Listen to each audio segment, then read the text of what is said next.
Good evening, good evening, good evening. Hello, everyone, and welcome to yet another broadcast of Pain in the Pews, Mental Health and Ministry. I am your host, Chelselia Cookie Payne. I am the founder of Pain and Glory Incorporated and the administrator of this particular initiative, Pain in the Pews, Mental Health and Ministry, where it is our goal, our intent, our desire to bridge the gap between mental health and the faith community. Listen, tonight I'm going to be sharing with you guys a topic on tonight that I hope that will be helpful for you, helpful to you as we start off the month of November. I am going to be sharing some every Monday in November. It's going to be something else dynamic.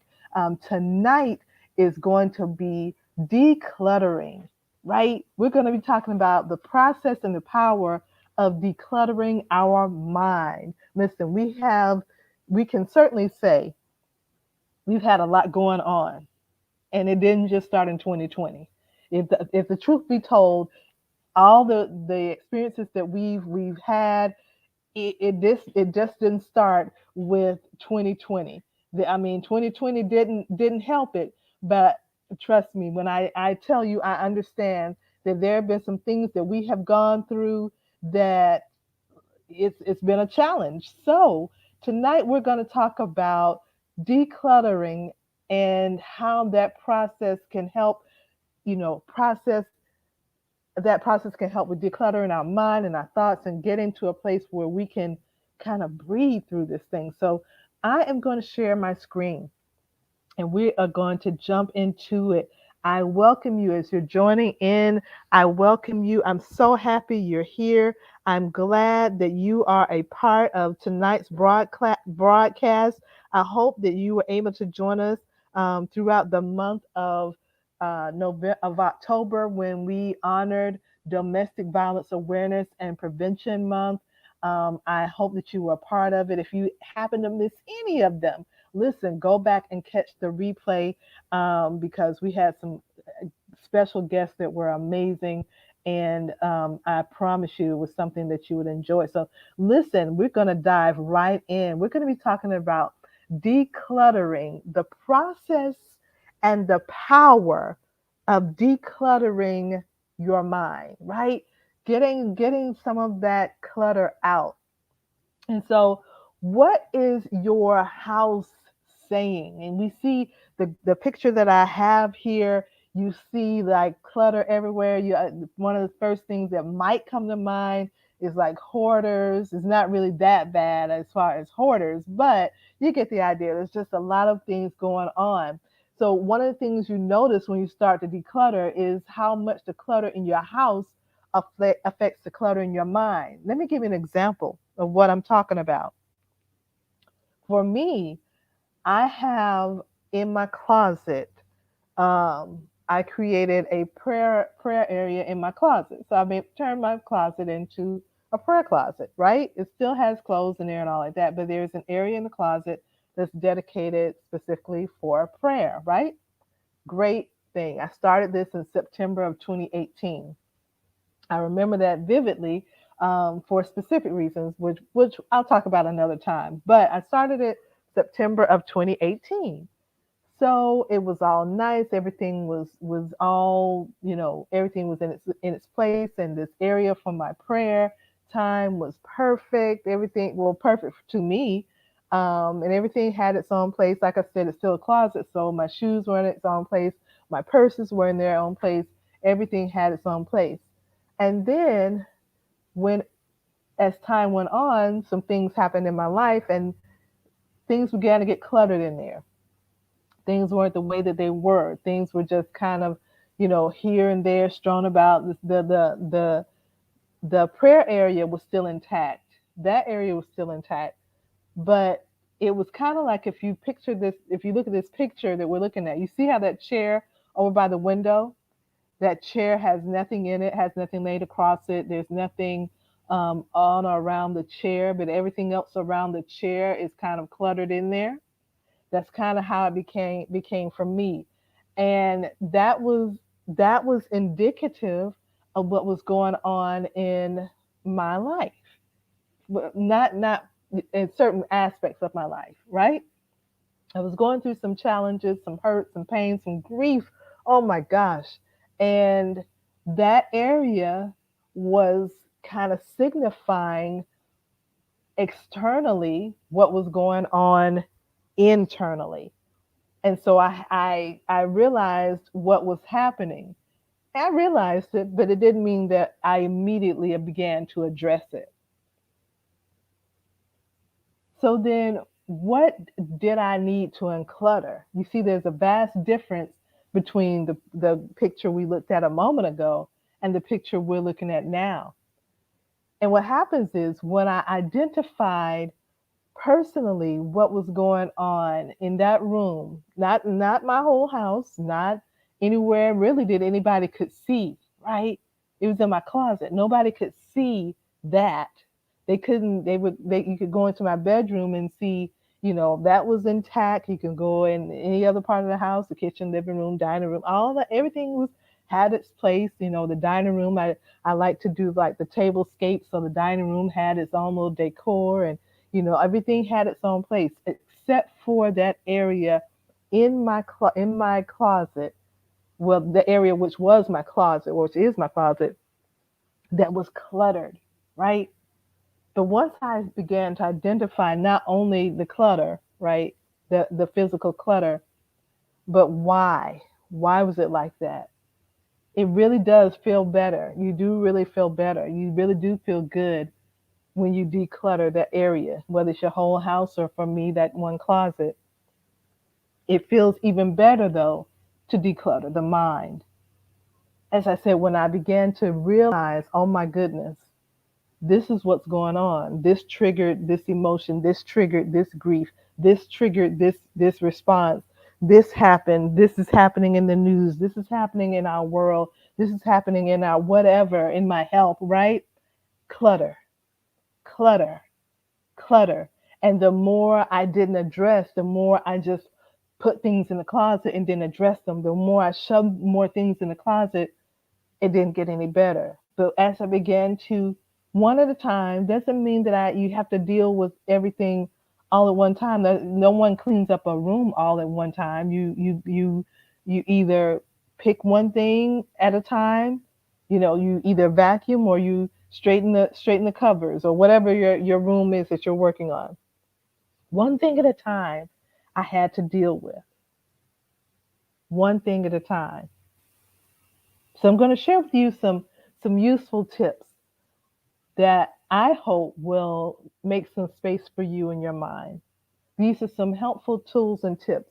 Please keep in mind, I am not a mental health provider. I am a mental health advocate. I am not a mental health expert.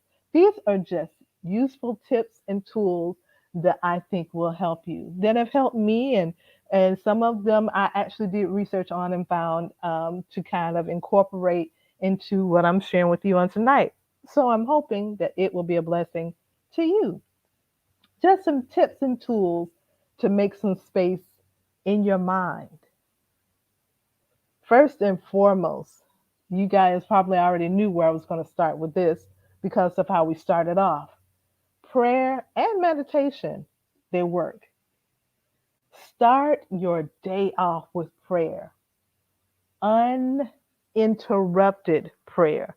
I'm not talking about the quick, as I'm walking out the door, jumping in the car prayer, or as I'm fixing my breakfast prayer. Those are great. If that's your routine, stick with that. I'm not saying don't do those prayers, but I am saying have that uninterrupted prayer where you dedicate time, whether you've got to set your alarm to go off a little earlier, whether you've got to, set aside a specific time in the morning. Start your day off with uninterrupted prayer. Set the tone for your day.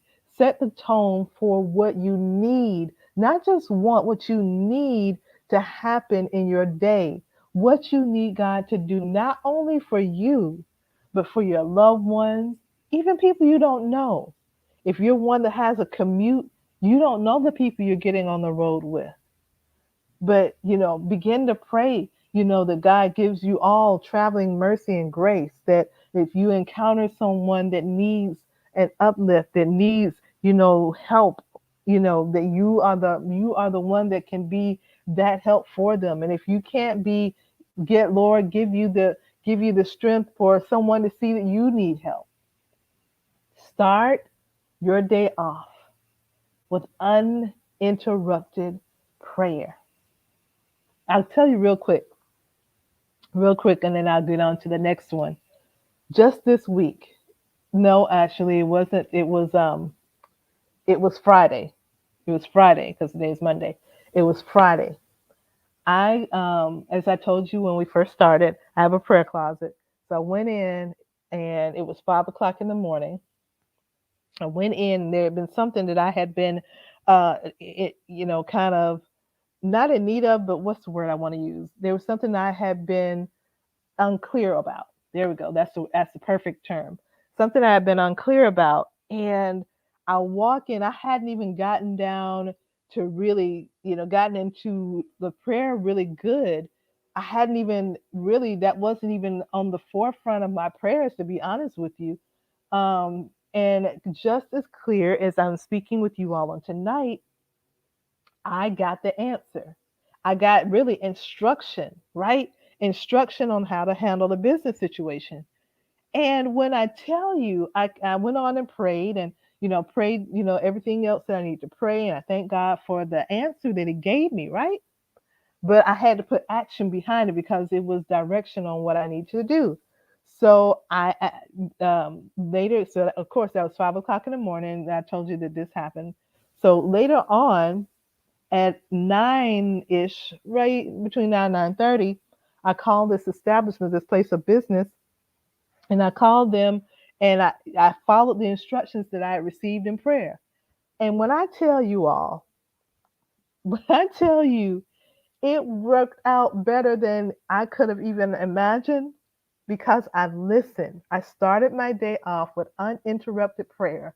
I got instruction on how to handle a business situation that I did not know what really to do. I'd never had this situation before, and I didn't really know.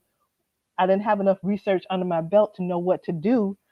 And then I go into prayer, and boom, literally, boom, there's the answer, right? And so it's because I believe I set aside uninterrupted time daily. And because I was there in my place where I was supposed to be, where I promised God I would be during that time, before I could even get down and literally get down to pray and begin to start my prayer, I got the answer I needed. And today, that was Friday, today, everything worked out. Like literally everything has worked out. It physically, not just it worked out. And it's just, I thank God for that because it really does help. Meditation. Listen, if you've never learned how to do meditation or how to meditate, it is not that deep. It's really not. Really, to be honest with you, all you have to do is just take some time, get still. And for me and for many other people, breathing is what you need to do. Like with meditation, you focus on your breathing. For some people, now that's not for everybody, but this is an example I'm giving for you. For me, what I do with my breathing is something I call 448. I breathe in slowly for 4 seconds. I hold it for 4 seconds, and I breathe out slowly for 4 seconds. And I'm concentrating only on the count and my breath. I'm concentrating only on the breathing. Those 4 seconds in, I have to concentrate on the breathing and the breath that I'm taking in. I hold it for 4 seconds. So I have to concentrate on that count. And then I slowly breathe out for 8 seconds. I have to concentrate on that breath as I'm blowing out and those numbers counting to 8. If I'm concentrating on that and that alone, it does not give me opportunity to think of anything else. Another thing that is good to do is when you're sitting still, begin to relax your limbs, your entire body. So that includes you start from the top of your head and you work your way down. I learned this as a child actually. My mother taught me this as a child. So you start from your head and you concentrate on the different parts of your face. You relax your jaw. You relax, you take your tongue from the roof of your mouth. You relax your jawline. You relax, you focus on your shoulders. You relax your shoulders. You untense your shoulders. You untense your neck. You work your way down. You relax your hands. You let them lie flat or lie free on your lap or lie to your side. You begin to go down, if you're sitting down, relax your hips, relax, all the way down to your toes. If you're thinking of this, then you have no time to think about anything else. And this is just an art of meditation. And once you begin to do that, you begin to see your body relax, and you begin to see that there's a clarity that comes when you simply meditate. Second, as a part of how to declutter your mind, write it down. Once all those worries are down on paper, you can prioritize them and work out a plan to deal with them. Sometimes we need to write stuff out. Now this is different. Now you'll see on here I have journaling. I haven't gotten to that part yet. I'm not talking about journaling yet. But sometimes we need to write it out. What am I doing today? Be intentional with your time. I heard one of my good friends, Pastor Latanya Powers, she ministered, and I heard her online. If you get the opportunity, you would do good to hear this message. She talked about not wasting time and being intentional with your time. Once you write these things down on paper, and it doesn't always have to be your stressors or your worry or your problems or your issues. But what are you writing it down? Do you know when when billing cycles come? Do you know when this bill or that automatic payment is coming out or that bill is due? Do you know when it's going to come out of your account, or are you just hopeful that there'll be money in there when it comes out? Do you know when certain automatic drafts come out of your check? Do you know when the next event is happening at your child's school that you need to stay on top of? When is your next physical scheduled for? When are you scheduled to go see the eye doctor again? What are some of the things you need to prioritize, right? What do you consider to be a priority right now? And what are you willing to realize is really not a priority? I'll wait on that one.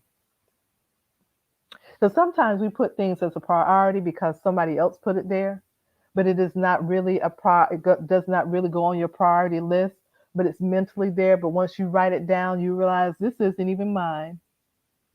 You ever been at the grocery store and you got up to the checkout and you're checking out things, and there's something that's already on the conveyor belt, and the cashier asks you, "Is that yours too?"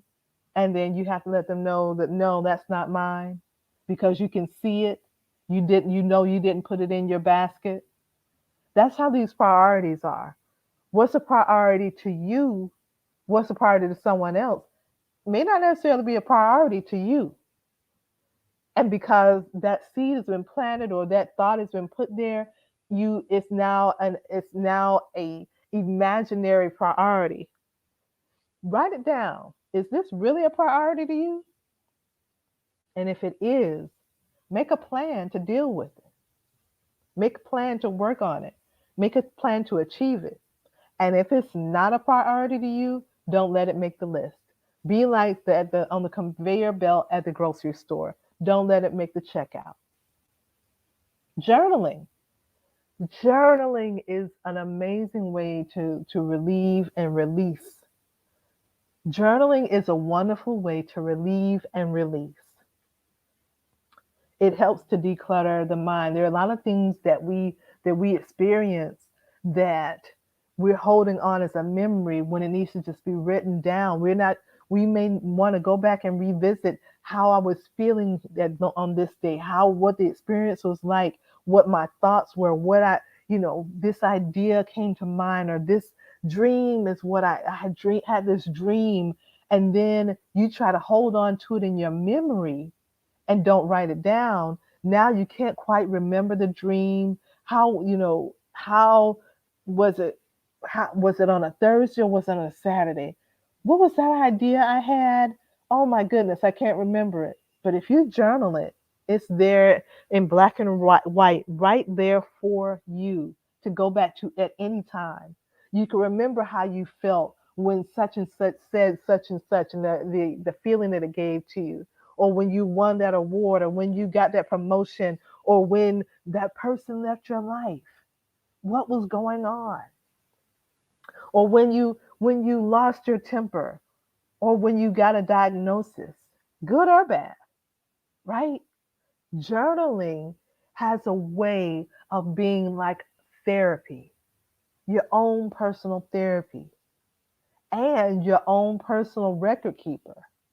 When you think that you are holding on to a memory just from memory, write it down, because trust me, those memories begin to fade. But once you write them down in the moment, listen, it lasts, because you can write down exactly what's going on. You can document your own personal history. Third, stay in the now. Time is a gift. Time is a gift, and it's a precious one too. Keep your focus on what you can influence right here and right now. Don't give thought to tomorrow. Tomorrow will take care of itself. Take care of your now. Be grateful for your now. Be thankful for your now. Embrace your now. Listen to your now. What is it that you can do in your now that possibly your future self will thank you for? What is it that your now is telling you? Focus on what you can influence right here, right now. What can you put your hand on and touch and see and feel and smell and taste that your five senses can be awakened in? What is it that you can do now, that you can appreciate, that you can be grateful for, that you can be thankful for, that you can thank God for, that you can give praise to, that you can give praise for? That is what's going to help declutter, because a lot of that clutter comes from the woulda, shoulda, coulda of the past and the I don't knows of the future, when you're not embracing the power of the now. Time is a gift. Don't waste it. The fourth, do one thing at a time. Whoever told us that multitasking was some great feat to accomplish lied to us. Sure, in instances, it is necessary for us to multitask, but that should not be our lifestyle. It should not be the litmus test on which we that all of our life lessons are predicated on. Focus on doing things methodically and thoroughly, because I bet you're good at a lot of things, but you're really good at some things that you focus your full attention on. And as you finish from one task, move on to the next one. I promise you, when you allow yourself the grace to not feel and be stretched in eight different directions like a multifunctioning octopus, you will find that when you focus and you're thorough and you're methodical on doing one thing and one thing well, and then move on to the next task, you'll not only see that you have such a great sense of accomplishment, but you'll see how well you're doing when you become laser focused and methodical in what you're doing. And not only what you're doing, what you choose to do. Because sometimes we have not realized the gift of no when we are asked to do things that are without are not within our scope of doing, but we somehow stretch ourselves to make it happen because of who asked us, or how, or because we feel like, I feel like I'm a good person if I get this done for these people or this person, or it's my duty. Is it? Is it? And so what goes lacking? Is it your health? Is it your peace of mind? Is it your family? Is it your marriage? Is it your job? Something's going lacking when you're being stretched and in several different directions because you've not mastered the beauty of the word no.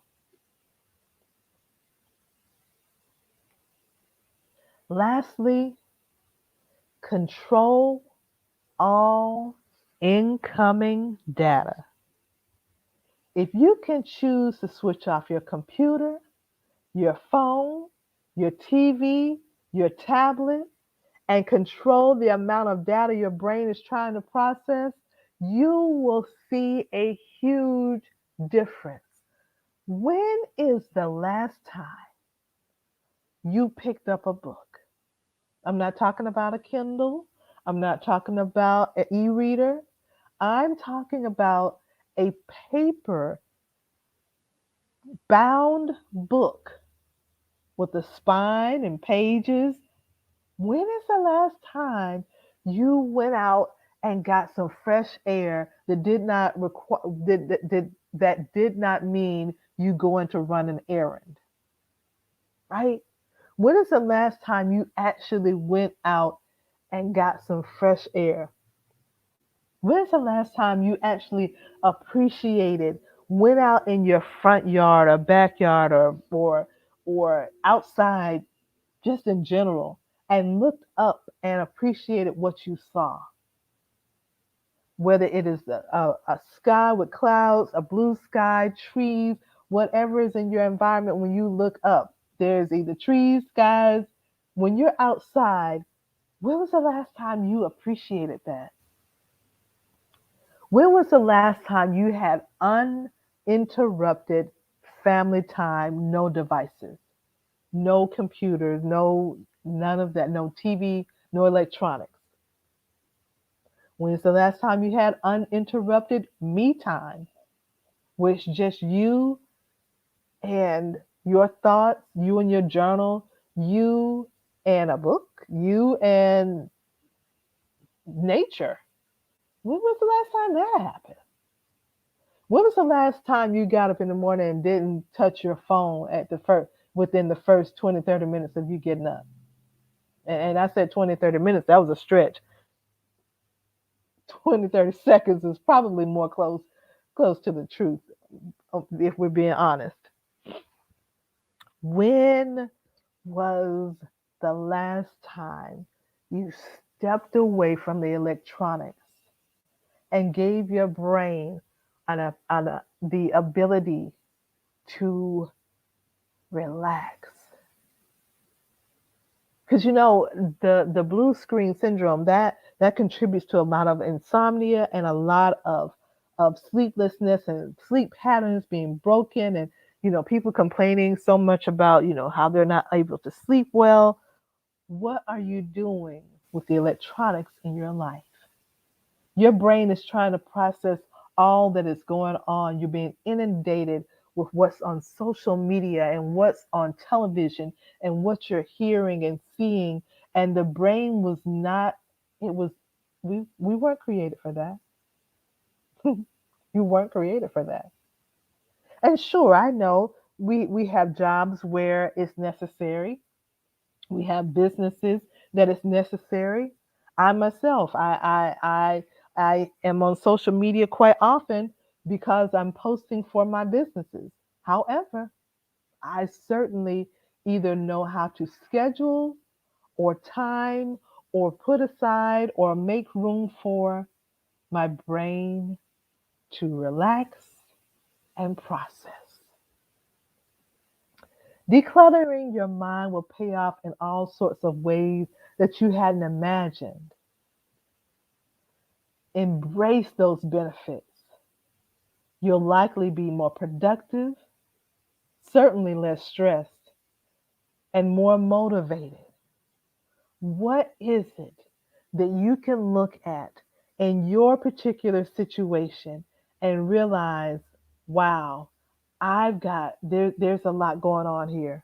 I need to declutter. I need to step back and I need to declutter.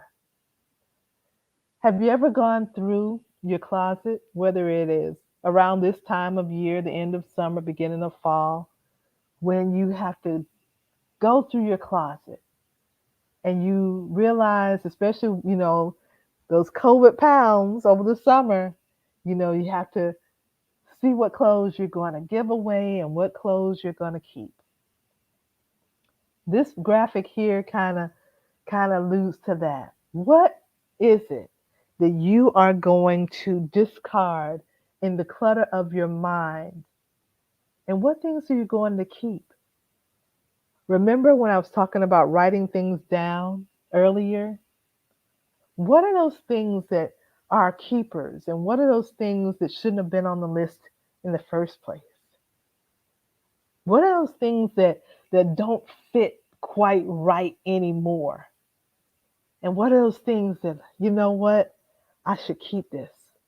I should hold on to this. This is worth keeping. This is worth holding on to. What is it?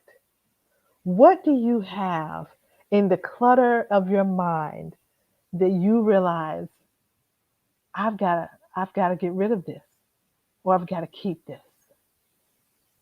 I want you to give that some thought. I want you to give that some real thought. I want you to think about what's a priority and what's really a priority. Is it a self-imposed priority? Is it a priority that someone else imposed on you? Is it a reality? Is it a reality? I want you to think about that. And then I want to see your comments. I would love to hear from you. So if you're watching now, watching the replay, think about it and then come back and put in the post, put in the chat. I want to hear your feedback. I would love, love, love to hear some of the decluttering options that you've come up with, some of the aha moments maybe that you have come away with on this evening, or some ideas that you may have of your own. I would love to hear them. Also, guys, listen, we would love to have your donations as we further our initiatives here at Pain and Glory. Listen, I want to let you guys know coming up in December, and you'll hear more about it soon. But I wanted to let you guys know first that in December we're hosting again. I'm so excited about this, the mental health first aid certification course. I'm super excited. If you have taken the certification and it has been at least 3 years, it's time to renew. So I want you to be a part of that. And if you haven't, if you're a part, especially if you are a business owner, if you are a part of ministry in any way, shape, form, or fashion, certainly you want to take mental health first aid. Oh my gosh. It's coming up in December. Like, again, more details will be coming soon, but your donations help to bring that to pass. Your donations help us to bring certification classes like this to pass. Your donations help us to help people who are in mental health crises that need, and caregivers who need assistance. Your donations help us to further the initiatives with domestic abuse awareness and prevention. That's what your donations go towards. And that's just a little bit. I just told you a little bit of what we do and what we're wanting to do. There's so much that we want to do, especially with the pandemic. There are a lot of people who are going through mental health challenges and crises that we want to help, that are going through domestic violence. Oh my goodness, domestic violence, abuse situations that we certainly want to help. There are families in need right now that we want to help. And your donations via Cash App, PayPal, or Zelle. I don't have Zelle on here, but you definitely can donate to us via Zelle. We would love for you to partner with us to be a blessing to others. Listen, in the meantime, in the in between time, as they say, I want you to work on the decluttering because you are worth it. Listen, I will be back on next week. Next week, we're going to be talking about men's mental health. And when I tell you, we're going to be talking about traumas and triggers and really there's a lot we're going to be talking about when it pertains to our men, our young boys, the school system. Next week, you do not want to miss out on what our young men, our males, men, boys, males are dealing with. Don't miss it. Next week, 7 o'clock p.m., next Monday night. I look forward to seeing you. In the meantime, love you guys and be blessed.